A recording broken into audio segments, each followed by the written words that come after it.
हर हुक्मरां का अव्वलीन फर्ज अपनी रियाया को इंसाफ फराहम कराना है।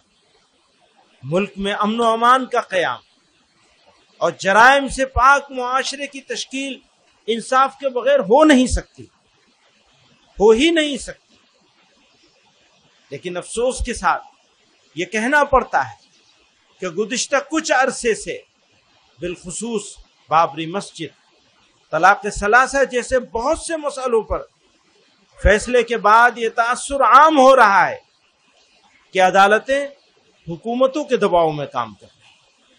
अक़लियतों के आईनी हुकूक और दस्तूर के बाद बुनियादी उसूलों की तशरीह की ऐसी मिसालें सामने आई हैं जिन्होंने अदालतों के किरदार पर सवालिया निशान लगा दिया है।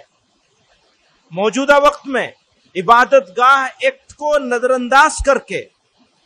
नजरअंदाज करते हुए ज्ञानवापी और मथुरा के मुकदमात को काबिल समाअत करार देने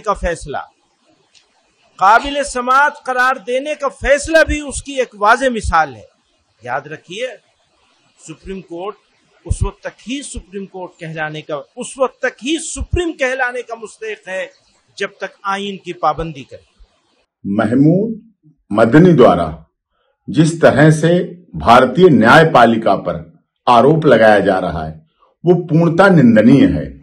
उन्हें का ये कहना कि सरकार के इशारे पर देश की अदालतें काम कर रही, बहुत बेहुदा, भैंसियाना, खिसियानी बिल्ली खंबा नोचे वाली बात उन्होंने कही है, जो कि हमारे देश की सर्वधर्म समभाव की भावना को भी साबित कर रही है कि ये इस तरह से बिगाड़ना चाहते हैं।